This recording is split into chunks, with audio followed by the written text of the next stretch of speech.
أخطر سلاح عرفه الإنسان؟ القنبلة الذرية، انفجار واحد قادر على إنهاء حياة مدينة بأكملها، لكن ماذا لو سقطت هذه القنبلة في مدينتك؟ هل تعرف ماذا يجب أن تفعل؟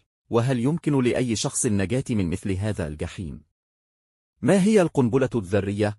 القنبلة الذرية سلاح نووي يعتمد على إطلاق طاقة هائلة عبر تفاعل نووي يسمى الانشطار النووي، يتم فيه تقسيم نوى عناصر ثقيلة مثل اليورانيوم شرطة 235 أو البلوتونيوم شرطة 239. هذه العملية تطلق حرارة تعادل ملايين الدرجات، وطاقة كافية لتسوية أحياء كاملة بالأرض، في أقلمنا ثانية تتحول المدينة إلى نار وغبر ورماد. تم استخدام هذا السلاح لأول مرة في التاريخ في أغسطس عام 1945 ضد مدينتي هيروشيما وناغازاكي في اليابان.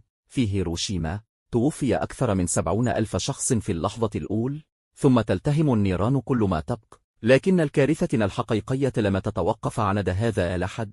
ماذا حدث عند انفجار القنبلة؟ أو لما تراه هو ضوء أبيض ساطع يفوق ضوء الشمس آلاف المرات. النظر إليه مباشرة قد يصيبك بالعمى خلال أجزاء من الثانية، ثم تأتي موجة حرارية هائلة تصل إلى آلاف الدرجات المئوية، تحترق المباني والأشجار وحتى البشر. البعض قد يتبخر حرفيا في موقع الانفجار. بعدها موجة انفجارية تدمرك لا شيء في طريقها، نوافذ تتحطم على بعد كيلومترات، سيارات تطير في الهواء، مبان تنهار كما لو أنها من ورق، وأخيرا يأتي الموت الصامت.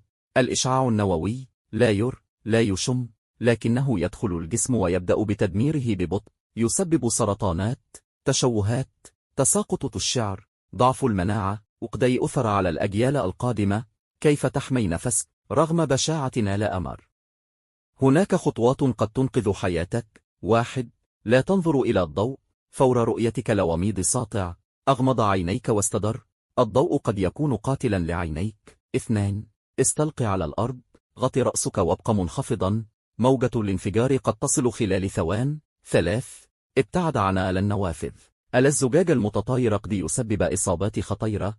4. الجأ إلى مأوى صلب أو تحت الأرض، الملاجئ الخرسانية توفر أفضل حماية. متر واحد من التراب أو 10 سنتيمترا من الرصاص يمكن أن يقلل من الإشعاع بنسبة 9.5. إذا كانت في الخارج، اغتسل فورا بالماء والصابون، انزع ملابسك وغيرها، لأن الجزيئات المشعة تلتصق بالأقمشة والشعر والجلد.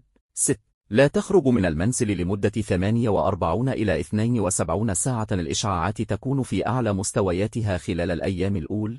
أغلق النوافذ، وسائل التهوية، ولا تستنشق الهواء الخارجي. 7. اتبع تعليمات الطوارئ. في بعض الدول هناك أنظمة إنذار مبكر وتوجيهات إذا حدث أي تهديد نووي. ماذا عن الشتاء النووي؟ في حال اندلعت حرب نووية واسعة، لن تتوقف الكارثة عند المدن. الدخان والغبار الناتج عن التفجيرات قد يرتفع إلى الغلاف الجوي فاصلة، ويمنع وصول أشعة الشمس لأشهر وربما لسنوات. هذا ما يسمى بالشتاء النووي. انخفاض كبير في درجات الحرارة، موت المحاصيل، مجاعات، وانهيار أنظمة بيئية كاملة. القنبلة الذرية ليست مجرد انفجار، إنها رسالة تذكير بمدى هشاشة هذا العالم. في لحظة قد يمحى كل شيء نعرفه، لكن الوعي والمعرفة قد تكون السلاح الوحيد في يد الإنسان العادي. لنأمل ألا نرى هذا اليوم أبدا، ولكن إن يجب أن نكون مستعدين. نقطة. كتب كن على وعي، فقد ينقذك ذلك من مصير محتوم.